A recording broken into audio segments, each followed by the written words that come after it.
เอาสบายดีเดี๋ยวนี้เขาก็อยู่กับลุงจันดีเนาะเพิ่นก็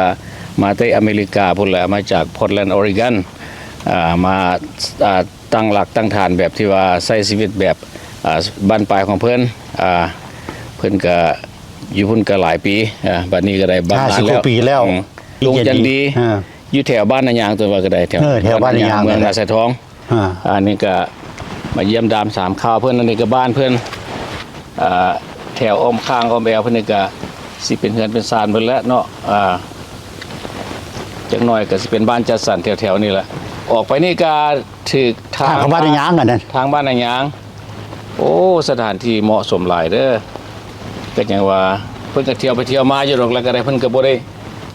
ปะละไหลเนาะแถวอเมริกาเพิ่นก็เป็นบ้านมีเฮือนเพิ่นอยู่พอเพียงแต่ว่าปีนึงมาถึง1-2เทื่อแล้วก็กลับไปกลับมาเพื่อว่าใช้ชีวิตให้มีค่าบัดบ้านปลายของเพิ่นหมดพาไปเบิ่งได้คือว่าทางในเฮือนในศาลนี่อยากเบิ่งว่าปลูกจังไดนี่นะงามแท้เฮือนเนี่ยเขาเลาะเบิ่งได้บ่ในเฮือนได้ขึ้นไปในเฮือนแล้วก็ไปบ่ยังขึ้นรถอันนี้ก็มีห้องน้ำสำหรับทางนอกเวลาหมู่คู่มานอกแม่นแล้วพวกแขกอีหยังมาสะดวกสบายแม่นทาสีดีต้องเฮือนนี่ก็ยังบ่แล้วเนาะแต่ว่าอยู่บ้านมันก็บ่มีเฟอร์นิเจอร์อยู่เบิดเด้อปล่อยว่างเลยบ่มีหยังคือเขาก็เฮ็ดปีกายพี่ก่อนปีกายนี้นั่นแหละอันนี้ก็พ่อแม่ให้ป้าพี่น้องคนนี้แม่ป้าเมียเพิ่นก็มาพร้อมกันสบายดีป้าจ้าสบายดีแนะนำตัวผมดูอยู่ประจำกับข้าวแนะนำได้ชื่อหยังชื่อดำดวนดำดวนเนาะมาจากอเมริกาอยู่พอร์ตแลนด์ออริกอนจ้ามาจากน้องลูกหลานแล้วอันนี้เป็นพอดีคนที่เข้าไปขึ้นประตูหน้ามันผู้ขึ้นลิฟต์อันนี้เป็นห้องนั่นห้องอะไรเมืองวันมึงดูเปิดของเขาเดียวอะไรหัวหน้าพรห้องกินข้าววันนี้นะห้องกินข้าววันเข้าอะไรเนาะจินตนาการผู้ธรรมดาได้นี่มันก็ปกติอันนี้ก็เป็นโต๊ะหินขึ้นถึงวะเอาขึ้นไปถึงวันนะโต๊ะนี้ก็เป็นนี่ก็แปลว่า security บ่ให้โอนกันอย่างเพราะว่าเฮาบ่อยู่โดนเที่ยวไปเที่ยวมาเวลาไปก็ปิดประตูเพราะว่าปีนึงเข้ามาเทื่อนึงทีนี้ปีนึงมา2เทื่อเพราะปลูกเฮือนยังบ่แล้วเทื่อตู้นี้ใส่ไม้งามดีจังเข้ามาเลยบัดนี้นี่คือสิแหละคนที่เปิดสิไว้อันนี้ห้องบันเทิงเอาเพราะว่าเฮาอยากเปิดสินะท่วงดีได้บันเทิงนี่นั่นท่วงอันนี้ห้องถงเลยนะเพราะว่าเขาอยากสมมุติว่าคนอย่างมาเนาะเขาอยากไปอยู่ไหนไปอยู่กันอยู่นอกไปอยู่อันนี้คนแล้วตัวนี้อันนี้ห้องเก็บเครื่องนี่นะกระเป๋าเข้ามาแล้วก็ใส่อยู่นี่แปลว่าเนี่ยแล้วอันนี้มาเฮานั่งนี่เวลายามมื้อเช้านะเขาพวกน้องป้าเฮาอันนั้นออกเรือไปเห็นน้องป้านี่แล้วโอ้สวนน้องป้าเนาะมีน้องบัวอีกนทางกินบัวเท่าไหร่นะน้องปลาที่ประมาณ4 ไร่แต่น้องปลา4 ไร่นั่นแล้ว4 ไร่ใช่อันนี้อะไรอย่างนั้นอีกห้องอีกวะนั่นน่ะอันนี้มันห้องกันน่ะจะรับเฮาเฮ็ดอันนั้นโซนเฮาสินั่งกินข้าวนี่อันนี้ห้องนอนนี่นะประมาณนี้อันนี้ห้องนอนเขาแค่แบบอเมริกาเลยอันนี้นะแม่นแล้ว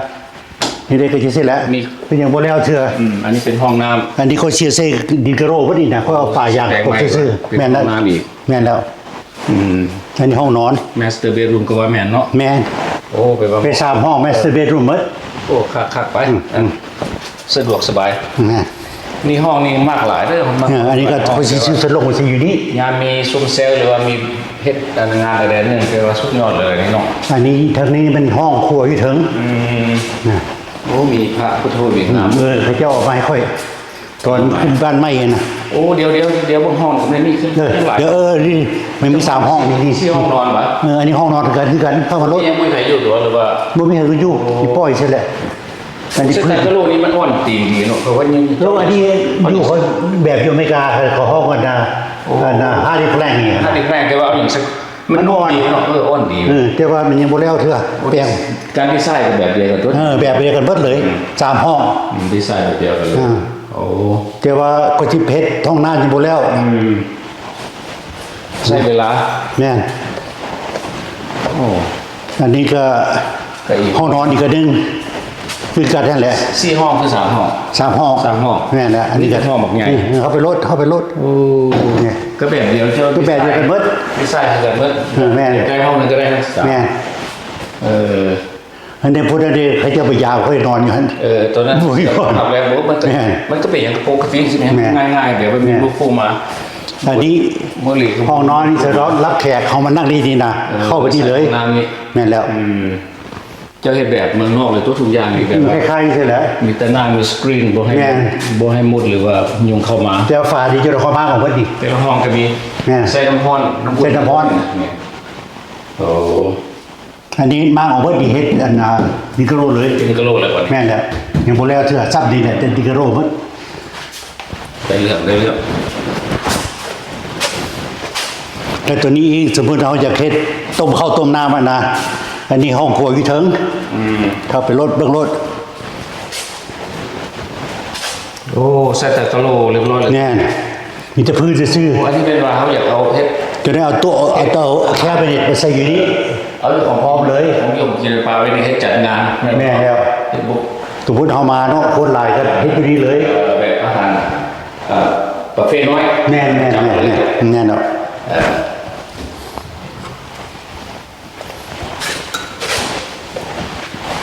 แต่ว่า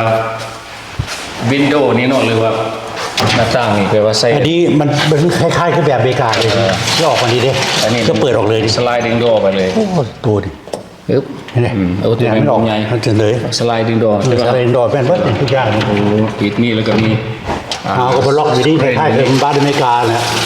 เฮ็ด เนี่ยก็ล็อกเลย กาบ่ตัวนี่นะ อันนี้ก็ไปซื้ออยู่สร้างพิเศษอันนี้นะ คนมาจากเมืองนอกนี่ตามไปโลกเมืองมาแต่ละเฮือนนี่เขาจะเรียกเฮ็ดสไตล์เมืองนอกหมดนะ โอ้ แบบเดียวกับเจ้าเฮ็ดนี่แหละ เพราะว่า ยุ่งตีนดีโน่นนี่เนาะ แม่ เบิ่งคือว่ามันแข็งแต่มันยุ่งตีน มันนุ่ม อ่อนตีน แน่ ด้วยคือ ตอนที่แรกคนที่ใส่ดินกระโรจะดอกเขาบอกโอ้มันแข็งโคตร แข็ง มันฮ้อนมันหนาวนะนี่เขาปูเสื้อแล้วก็นอนรถนี่นะ ไปลุ่มกันนี่ เอา ล้อลิ้นทั้งลุ่มมันเป็นอะไรชื่อว่าหลายๆมันนั้นส่วนบักบัว แต่นี่เขาก็นั่งรีอยู่นี่ยามมื้อเช้าคนมานั่งกินกาแฟนะเขาเปิดกันหนองปลาอยู่นี่ เช้านั่งกินเฟรอยู่นี่ เอาเกือบลงนี่เอาลงนี่เลยเอาเกือบ เนี่ยเอาเกือบมาใส่รถ วันนี้เพิ่นสิพาไปลงลุ่มวันนี้เพิ่นสิได้พามีรีบอีกงานเพิ่นบวกกันธรรมดาเด้อเฮ็ดรีบไปอีกเพราะว่าเตรียมความไว้เพิ่นเชื่อว่าอนาคตข้างหน้ามาเพราะว่าเขาก็สิน้ำหนักหลายบ่หรือว่าลงยากขึ้นยากก็ต้องได้ใช้ลิฟต์อยู่ตัว เนี่ยพวกผู้เฒ่าผู้แก่ไปแล้วนะ เพื่อพวกแกโอ้ นี่แหละ เจตนาการของลุงจะดีบ่ธรรมดาเลยนี่ไปลงเข้าลิฟต์เบิ่งหัวมัน เข้าไปรถ มีสวิตช์อยู่ตัวนี้ อันนี้ได้โต๊ะนึงนี่นะใส่อยู่ไหนนี่ โอ้ซึ่งอันนั้นในได้ทับเป็นน้ำหนักได้ต้นหนึ่ง ตามดาวโต๊ะ5ค่อยใส่แต่โต๊ะนึง โอ้คนมันบ่ถึงต้นที ไม่พอดนะเขาบีบอันนี้ก็ได้เขาบีบอันนี้ก็ได้ค่อยมีรีโมทนี่นะนี่ มีมือเนื้อ เอา มีทั้งหมดแล้วมีลงไปโอ้คักไว้เน้อง เอาเบิ้งครับเบิ้งขึ้นเดี๋ยวไปทางนั้นก็ได้ เห็นไปข้างนอกก็ได้ แม่นแม่นแล้ว บ่ทางนอกก็เห็นซ้ายเห็นหยังพร้อม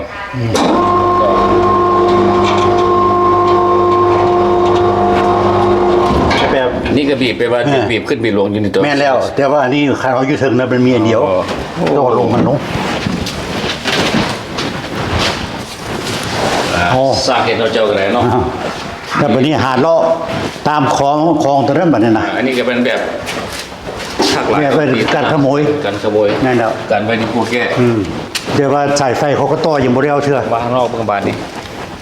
อ๋อมีงัวอีกตัวหนึ่ง งัวนี่ได้ออกหาชื่อออกลูกก่อนนะห้าม3มื้อนี่เพิ่นมาลงดอก ปีแม่นปลูกมะแค่มะเขือบ่เจ้ามาเฮ็ดบวชเลยว่า นั่นแล้ว ปลูกไว้ย่างก่อนพุ่นบ่ นี่เข้าไปนี่มีประตูอยู่นี่ ไปดิ ไปแถวนี่ ไป อันนี้ก็เงินเขาเจ้าสมมุติว่าเขาอยากจ้างคนมานอนเฝ้าบ้านก็นอนนี่ก็ได้ โอ้รวมแล้วมันจะไล่นี่ นั่นนี่วะ รวมทั้งเบิดพระพุทธเจ้านี่นะ โอ้ นี่นะ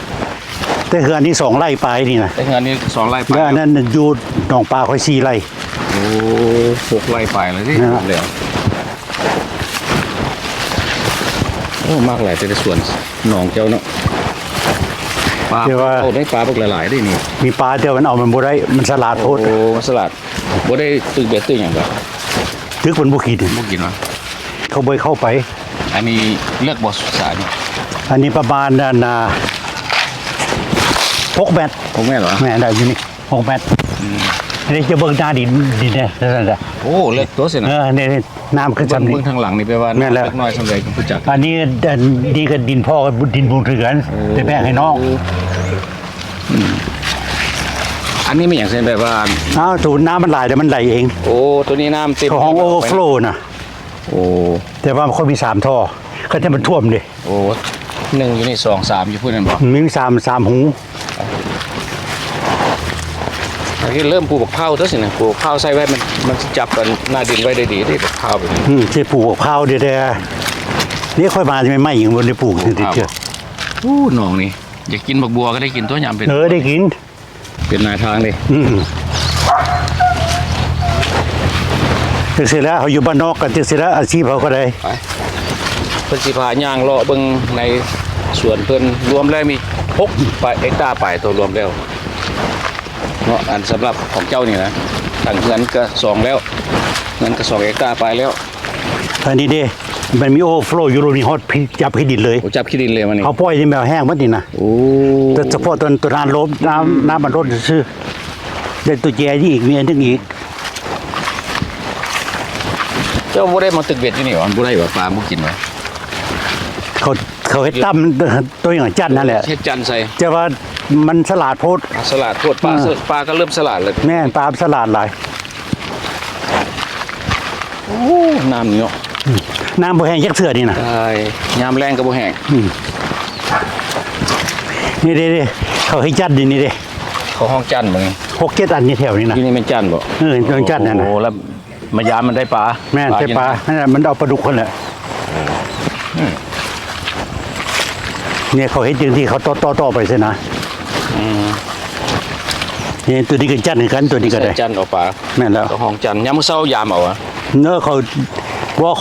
ขาท่าตัวนั้นฝ่ามันลง โอ้ยามปลาลง ที่เขา มา ตั้มนี่นะ อืม มันตอนนั้นลงแล้วได้ปลาโลท่าน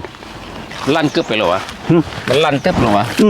ไป ไปคือเขาแบบเป็นกราสโดนะ โอ้ มันลงไปนั่นเลย ได้ปลาดุกโอ้ยหลายตัว แม่มันลงเลย จุดเป็นจุด นี่จันนี่เขาเห็นเบิดนี่นะ เอา เขาจะเห็นแล้วใครมันฝ่ามันลงมาได้ปลาแล้ว ใครเอาปลาอยู่หนอนี่ก็กินพอแห้งแล้วบ่ได้ซื้อปลาเขากิน โอ้อันนี้มันมีอันนี้ปลาข้อปลาดุก แต่มันมีปลานิ้นนี่นะ เออ แต่ว่ามันสลัดหลายไปเอาบ่ได้ หัวนี่กับของเจ้าอยู่ตัวข้าม แม่ค่อยกัดงัวซื่อ โอ้บ่ให้งอ แต่ชื่องัวเขามาปล่อยนะเขาไปโลเลยเป็นดินวัดเขาจะเปิดประตูให้เจ้า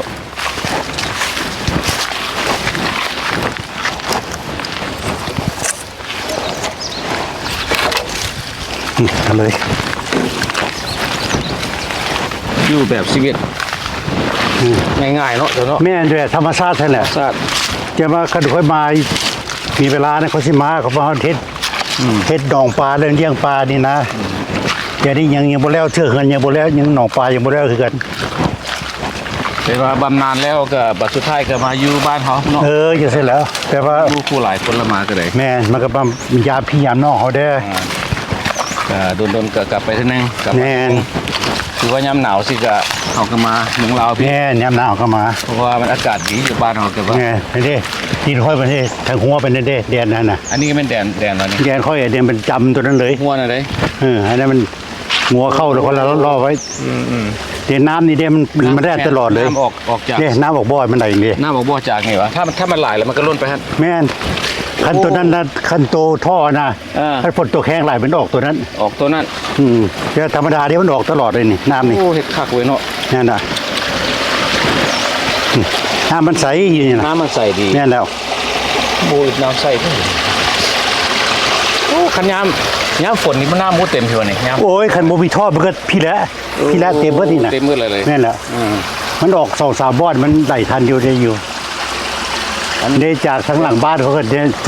เขาก็ได้ ถึงพุ่นบ่อดินก็ได้สุดจำพุ่นเลยเนาะอ้อมไปพุ่น จันออกอ้อมพุ่นแล้วไปบ่ได้มันพี่ป้า ไปเลย เนี่ยย่างๆมาอีกหน่อยนึง ไปโอ้ขุดดินหลายก็หลายเนาะเจ้าเนาะอันนี้ไปเป็นมูลมังเนาะ แม่น อันนี้ดินมูลนินบางประตูเขาอยากสืบทอดไปซะดอก แม่นล่ะเก็บสืบทอดไว้สร้างลูกหลานต่อไป ค่อยเอาแบบอันน่ะสมมุติว่าพี่น้องเขามายามมันเสาร์อาทิตย์นะก็มันนั่งรีดเนี่ยหาปลากินอยู่ในห้องแน่ ให้มันมีปลาพร้อม แม่นนี่จำนี่แหละแล้วก็พูดแหละไปฮอดแดนมันก็พูดแหละทางเงินแดงพูดแหละจะมันจะเห็นทางแดง ไปแม่นหมด นี่ จำพูดแล้วเสียงหัวไปเนาะสอนบัวที่มันหมดแล้วมันบ่เป็นหมากแล้วบัดนี้มัน เห็นทางแดงบ่ ฮะ นั่นแหละดินแดนอยู่พูดแหละ ผมพูดละบนเงินคนพูดแล้วเนาะ แม่นแล้วเพราะว่าอันนั้นเขาเสิรถแล่นตัวนั้นน่ะค่อยทางค่อยน่ะทางเขาเฮ็ดทีนี้มันน้ำมันฝนตกหลายแล้วทางมันเพเดี๋ยวนี้ตามดามันรถแล่นไปพุ่นได้หมด อันนี้บ่ต้นบอกว่าวะ บ่ คือต้นบอกว่าเนาะ มันเป็นต้นคือคล้ายๆกูหมากมันแดงๆน้อยๆน่ะ ว่า อันนี้มันนกกินแก้นมัน โอ้คักหลายสวัสดิ์เสวยพวงดีมีสาปูสาปลาอยากได้กินปลาก็มาตึกเบ็ดเอาก็ได้หรือว่ามาใส่จัน แม่น หรือว่าให้อย่างก็ได้เพราะมันเป็นของเฮาเด้ แม่นแล้ว เมื่อว่ามันเป็นของเฮาเลยอยากให้อย่างก็ได้ไปย่างต่อวันนี้กลับบ่อเลยยังไง ไปเพื่อนบอกครับคือเกิด ไปแล้ว ถอยหลัง หนองปลานี่เนาะสะอ่อนเด้ สมมติเราอยู่บ้านธรรมดาได้กันเอาให้ดีๆก็เลี้ยงปลาก็ได้ก็พอได้กินอยู่ โอ้เลี้ยงขายก็ได้เขาจะขายด้วย แม่น คันว่าเดือดร้อนว่าต้องการเงินต้องการคำกับเลี้ยงปลาขาย แม่นอันนี้บ้านนี้ในบ้านนั่นนะเงินแถวนี้นะคือดินของพ่อเขาว่าตินนะเขาเฮ็ดพวกทหารใช่มาปลูก มูลมังมรดกอยู่ในค่ายทหารก็อยู่ใกล้ๆนี่ทุกสินะ ใกล้ๆนี่จะเห็นว่าตัวสีขาวๆนะหลังคาแล้วนะ สีขาวเห็นอยู่ หลังคาให้ทหารนั่นนะ อันนี้อยู่เขตบ้านนายาง มันเครื่องนึงบ้านในยาง เมืองนาสะท้องสิว่านายางอีหลีกับโบแมนคันที่ว่า แน่ บ้านบัวขัวกับโบแมนนาซอน เขา กับโบแมน จะเว้าบ้านอย่างเขาก็บ่เข้าใจ มีอีกบ้านหนึ่งบ้านใหม่กับโบแมน แต่ก่อนเขาเจ้าห้องอันนี้น้าต้องผือ โอ้ แต่ก่อนน่ะซื้ออีแท้ๆน่ะนี่เขาจะเบียดใหม่แล้ว ท่านเขาว่าน้าหนองปืนนี่ก็ซีเข้าใจหลายคนอยู่ เอาเขตนายางมาสนไปเนาะ แต่มันขึ้นกับ เมืองนาสะท้อง อันนี้มันขึ้นกับนาซอนได้เห็นบ่ขึ้นในยางเด้ นาซอน ดินตอนนี้ขึ้นกับนาซอน น้ำใส่ดีเนาะน้ำนี่เนาะ ก็น้ำก็ใส่อยู่ ใส่ดี ที่ค่อยสิเอาเฮ็ดจักรมาตัดใบบัวออกบ่นี่น่ะ ตัดใบบัวออกมาดีวะ คือแบบเหือห่างยาวนะ โอ้ตัดออก เขาเจ้าเฮ็ดคือกับปันจักรตัดหญ้านะที่มันปิ้นอยู่นอก เอาไปเนื้อไม้มาใส่ ที่เข้าไปแล้วมันตัดออกเบิด ปลูกข้าวนี่เห็นนะนี่วะเอาน้ำใส่ เขาเจ้าสินะ อันนี้แม่น้ำมันน้ำยาปะหรือ อันนี้ ำ นี่ยาปุ๋ย ปุ๋ยวะ อืม โอ้ยต้องได้ใส่ปุ๋ยเพื่อใส่ไงข้าวหมักน้ำเนี่ยหนู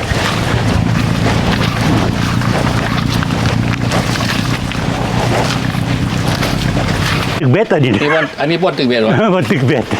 เวลาน้ำขึ้นมาหลายก็เต็มแล้วนี่นะ มันเต็มมันแล้วนี่ แต่จะถามได้อันนี้มันไม่หยังกันนี่อันนี้ไม่หยัง เขาต้มปลาดิ ตัวนี้นี่ไหน ตัวนั้นน่ะตอนน้ำมันไหลเห็นดิ โอ้ เขาปิ้นกับทางให้มันนะ ปลาเข้าทานเบิดเลย แกนี่แหละ ก็เป็ดพิลี่ก็ว่าแม่นเหรอ แม่นปลาน้ำมันไหลเขาเลย ทีนี้มันน้ำน้อยเพราะปลาพวกไป มีกบไผ่บ้านไปบ้านตะบ่ แม่ก็ไปบ้านนั่นแหละ งามนี่กบบ้านนี่เป็นโฮมดีแล้ว เป็นโฮมดี ได้กินหน่อไม้พร้อม แม่น เลาะหอกเลาะหัวไปนี่ก็ปลูกต้นกล้วยแล้วก็ปลู ต้นกล้วยน่ะ ต้น ผัก ก็ บงก็แม่มันต้น มันต้น หมกหุ้งเด้อ แล้วก็มีอัน บักนัด บักนัด แม่น ได้ แล้ว ขึ้นมา บักขี้เล็กอันนั้นน่ะ ต้นขี้เล็กอีกบาทเนี่ย แม่น โอ้ทุกอย่างตัวสินะ อันนี้เป็นใบไผ่ต้นไผ่เนี่ยนอเลี้ยงน้องอันนี้นะ อันนี้นอนเลี้ยงน้อง แม่นละ มันใครได้บ่มีหนามเนอะตัวนี้เนอะ แม่นคือแบบปัญหาคล้ายๆคือนอให้บ้าน เขา นี่แห ว่า ละ เป็นนอหลายได้นอเลี้ยง โอ้หลายที่ก่อนนี่เขาตัดออกกินมาหลายเทื่อแล้วนี่ แล้วก็พอได้เบิ่งเนาะมีงัวก็พอได้เบิ่ง อืม เลี้ยงงัวพอได้เบิ่งมัน ด้านซ้ายมันเลี้ยงไว้ อันนี้มันตัวน้อยนะ5 มื้อซื่อๆกัน โอ้ยห้ามื้อวันนี้ แม่นละ โอ้ มันหาสิเกิดดิ ตัวผู้หรือตัวแม่นั่น นะ เกิดได้ตัวผู้ตัวแม่นั่น ตัวแม่ ตัวแม่วะ แม่ ตัวแม่ได้กำไร อันนี้ลูกผู้ที่แรกเลยเนี่ย ตัวแรกครับ ที่แรก คันตัวผู้แล้วบ่ได้กำไร แน่น คันตัวแม่แล้วได้เงินดองค่าดอง เอ้าต้นอันนี้ก็งาม อันนี้ต้นก็มี อันนี้ก็ต้นไผ่เลย ต้นไผ่ค่อยสิตามเป็นดอกมันบ่ตายปล่อยมันค่อยว่า โอ้มันเพิ่นงามเลยไปตัดนี่ห เค ยัง ยเป็นโฮมเลย งามเด้อ ตอนที่แรกเขาสิใส่แพทย์โซล่าร์นี่นะเฮ็ดไปมามันโอ้ย โอ้ หลายแนวโพดค่อยบอกปล่อยมันเลย ว่าเรื่องน้ำอันนี้น้ น้ำประปานี่นะ ำน้ำประปาแต่ว่าบ่ได้ใส่ ใช้ ใส่อยู่วะ ได้เด้ โอ้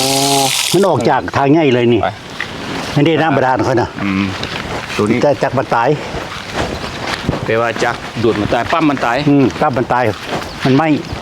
ขี้ทรายเข้าท่อมันแล้วมันตัน เขาต้องได้ดูดเลยคำว่าละน้ำ จะค่อยๆใส่นี่แหละ ต้องได้ดูดเลย อันนี้หาบ่ใส่ประมาณ2 เดือนนะ อันนี้มันต้น มันไหม่ ต้นบักกันน่ะ ประคอว่ะ ข้อประกอบบ่ ประกอบไว้นะมันบักนาวอันนี้นะ บักนาวนี่เลี้ยงง่ายอยู่แล้วปลูกง่ายอยู่แล้วบักนาวนี่หอมดีเลยจำมงหงกับบักนาวเลย คักแล้ว อันนี้เขาสิใส่ไฟโซล่าร์จะเมื่อคืนเป็นห้องเมิดอันนี้นะ หงวัตถุแล้วใส่โซล่า เอาย่างแกนี่ก็ได้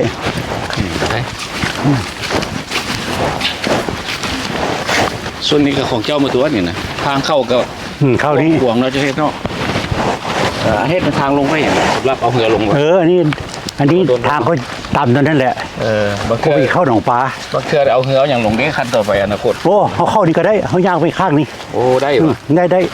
อันที่เขาย่างไปไกลอะไร โอ้ดินเจ้ายังพูดว่าถึงพูดบนดินแดงพูดเหรอ จุดไหน เนี่ยแดงไปทางแดงว่าคู่แดงว่าดินเจ้านะ บ่มันบ่น่ะมันพ้นนะต้นไม้แบบใหญ่พุ่นน่ะ โอ้ยังกลายไปอีกวะ ยังกลายไปอีก โอ้ อันนั้นนะมันมากินน้ำอยู่นี่ ย่างมานี่ได้อีกเลยกัน เนี่ยเข้าไปดิ ดินยังยี่หุ่นนะไปก่อน เพราะว่านี่เขาใช้ทางน้อยนี่นะ โอ้เสียทางอีก เพราะว่าตัวนั้นมันทางใหญ่ได้แล้วเรียกว่าเขาบ่อยากเลี้ยวบ่อยากอ้อมมันเขาย่างไปตามนี่มารถใหญ่เขาก็แล่นเลย สบายเนาะ แม่นอันนี้ อันนี้กันบ่ให้ใกล้หรือว่า แม่น แบก็ได้ ตัวแบ โอ้แบนี่เก่งเด้อแบ แม่น มีผลละไม้ผลปลูกนี่มันเข้ามากินหมด อันนี้หลานค่อยมันซื้อเอาเท่าไหร่4-5 เดือนนี่ที่ก้อนกระบี่ของค่อยเดือนมัดเลยนะก็น้องทพรแล้วจะซื้อเอานะ โอ้ เนี่ย แต่ว่ามีแต่น้องลูกหลานทุกท่าน แม่มีแต่น้องทหาร อยู่ในแม่นหมดเลยนี่ ดินของเราเบิดอันนี้ โอ้มา อันนี้ ดินมูลดินมังมาแบ่งกันสัวสินไปเนาะ แม่นอันตอนนั้นเขาจะขายเอาเงินตอนนั้นนะนั่นแหละอันนี้เดียทหารนี่ได้ก็ต้นบางไปใหญ่เห็นดิไม่ใช่ไรมันเป็นครูอยู่อันนี้จะเห็นเขื่อนทางบอกเขื่อนนั่นเสาร์นะเขาสิก่อขึ้นอีก2 ชั้น 3 ชั้นนั่นนะ นี่ก็เป็นสระ เงินทหารอันนี้ทางค่อยๆเฮ็ดเดี๋ยวนี้นะ อันนี้มันขาดหมดเลยตั้ง มันน้ำล้นนี่เด้ ล้นแล้วมันทั้งเขานี่ขาด แม่นมันขาดเลยมันบนลงท่อ น้ำมันหลายได้นะ แม่น ขาดเลยไป เข้ามาล้นนี่ ขวบ มันจะบ่ตกก็ละ จำได้ว่ายังน้อยมาก ได้แล้ว เป็นเด็กน้อยนี่มากแท้ๆขวบ นี่น้อยมันดูนะแต่ว่าทางเส้นนี้นะ เหยียบทางข้าง ได้อยู่อันนี้เขามาเอาฟืนนี่เด้มีฟืนบักหลายอยู่นี่ระวังจะตกเด้อ ตกกระลงน้ำท่วนเลยแล้วเสียสูตร แต่ว่าอันนี้เขาอยากเฮ็ดดีๆเลยเขาอยากเอาใกล้ไปเลี้ยงนี่ให้ลูกหลานมันเลี้ยงเอาม่วงแด้ ต้นบักม่วง มันนี่เป็นต้นมะเขียบแด้มะเขียบมันเกิดเลยเด้ อันนี้บักเขียบบ่ นี่ต้นเล่นมะเขียบ กำลังสิเกิดม่วงนี่กำลังสิ แต่ว่าอันนี้นะ นี่นะม่วง ปล่อยมาแล้วงอมมันกินเบิดงอมเข้าดิ ม่วงเสยวะ แม่นงอมมันกิน โอ้เขาว่าแบ่เกิดมากแท้ๆเลย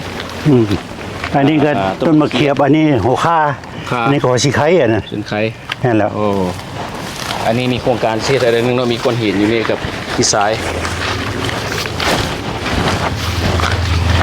ปลูกต้นไม้เล็กๆน้อยๆหรือว่าต้นหัวสินไคเพราะมันก็จับขี้ดินได้ซอยได้หลายได้นี่ นี่ปลาคุ้งแดงมีปลาแข้งน้อยแดง บักคุงบักแข้ง เนี่ย หัวสินไคไม่งั้นก็ไม่นั่น ปลาแพ้ว ผักแควตัวนี้ยังเป็นเบี้ยยังเสียออกไป อันนี้ต้นหมากอันนี้นะต้นหมากกันนะ โอ้ปลูกไว้ได้ต้นหมาก ปลูกไว้ มันส่วน เราปลูกนะ ส่วนหลายคนบ่อยากปลูกแล้วปัญหา เป็นต้นมะม่วงจะได้กระจายมันออก หายากได้จังหน่อยนี่เป็นโปรเจกต์ก็ยังหลายเนาะตัวซ้ำนี่ก็ นี่น้ำค่อยล้างมือครับไหลมีเลย โอ้ไหลลงไปให้เลย แต่ว่าน้ำห้องส้วมมันเข้าไปใน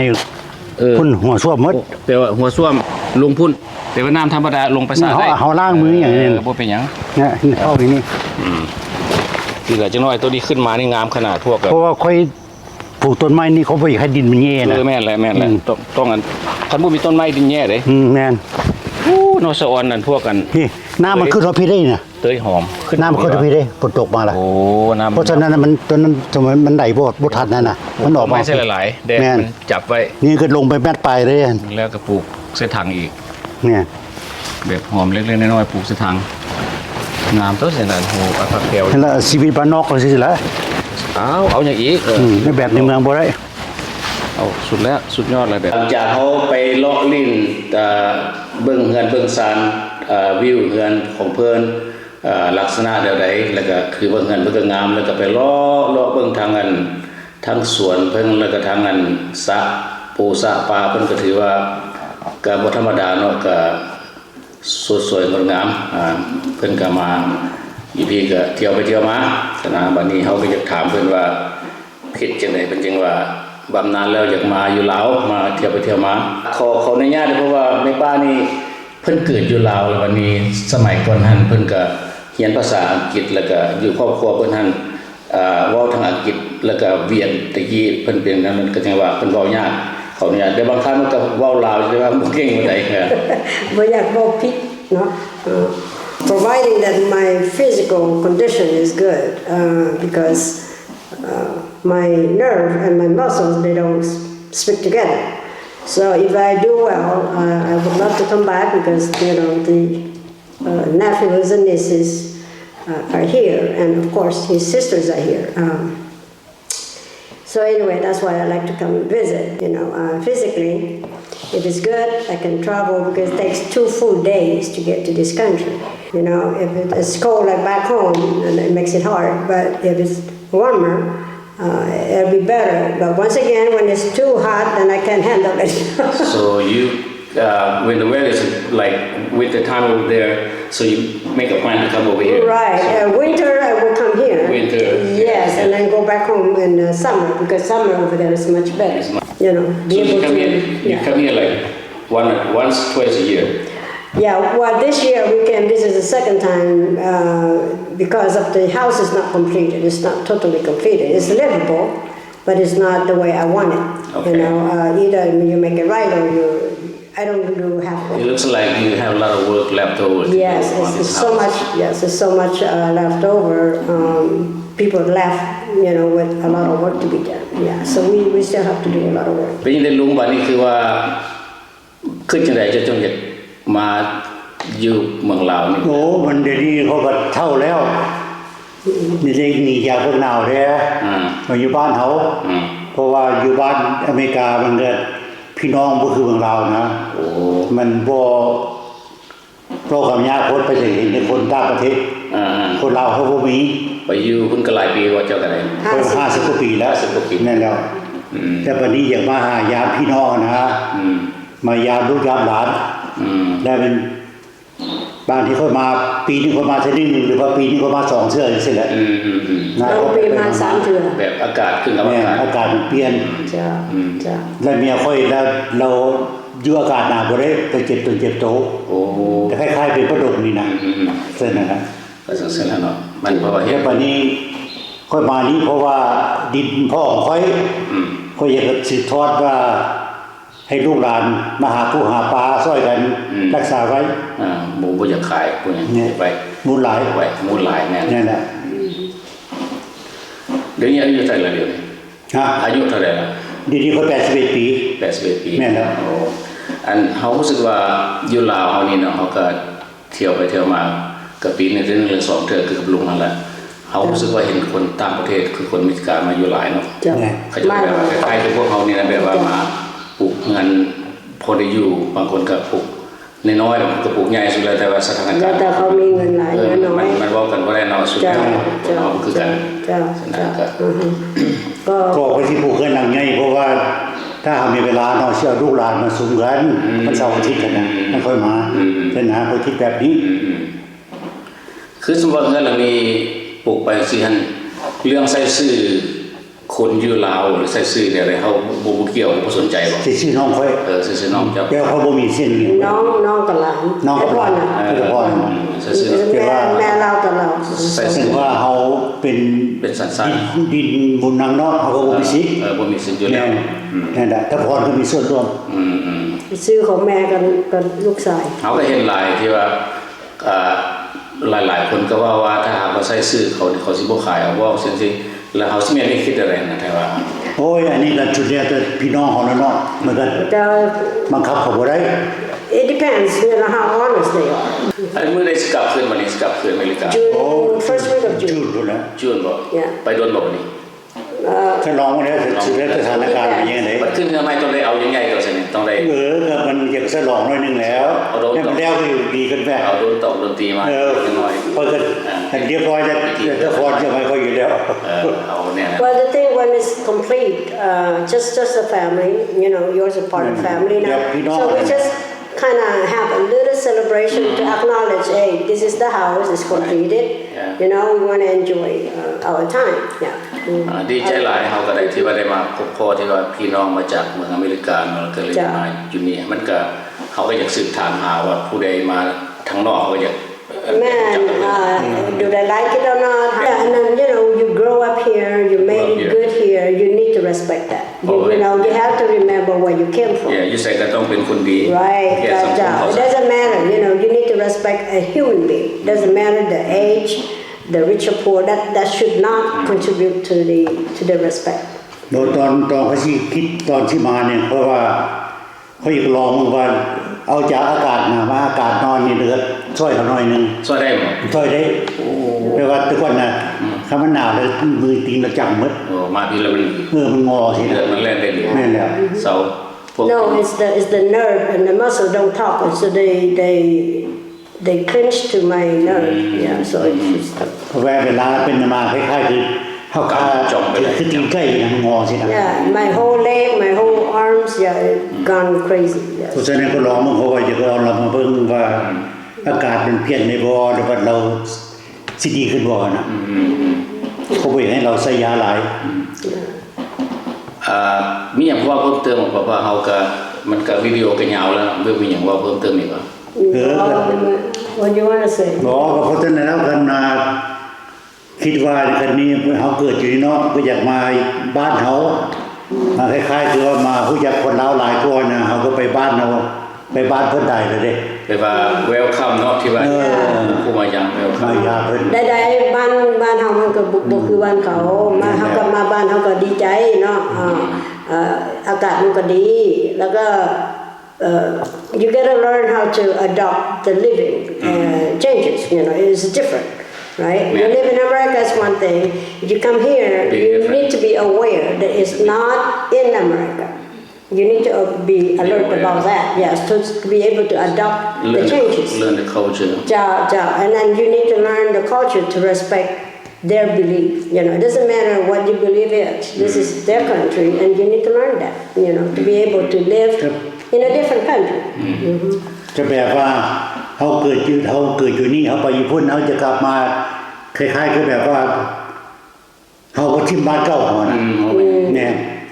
And you cannot expect the same living from there to here. It's totally different. You know, the culture is different. We have a different way of respecting people. You know, so is in other countries. But Laos is different. You know, Laos are Lao people, and they have their own belief and their own culture. And especially to me, I feel that mentality is so different. And you need to be alert. You need to understand it, search it before you come here. So you don't make people, you know, you don't disappoint people. You don't disrespect people. That makes sense. That is the main thing. You know, it doesn't matter what country you go or what religion you are. You need to understand you are in their country, and you need to respect that. That's what I think. เราสุดท้ายเราได้คลิปละหลายโพสต์ Okay, so we're gonna wrap up now. ดีใจหลายที่ได้มาพบเพิ่นมื้อนี้ก็ที่ว่าก็พาเพิ่นพาเฮาไปรอเพิ่นนั้นมื้อนี้ก็ภูมิใจนำสิ่งที่เพิ่นมีก็มีเท่านั้นเนาะที่ว่าสำหรับวิดีโอคลิปตัวนี้เฮาก็ มาถ่ายรูปให้พี่น้องเบิ่งเพิ่นมาจากโปร์ตแลนด์ออริกอน จ้ะ ขอบใจหลายๆเด้อที่ว่ามาครูพี่น้องที่ว่าเข้ามาชมวิดีโอนี้ ขอบใจเด้อ ขอบใจเด้อ ดีนี่เอง นี่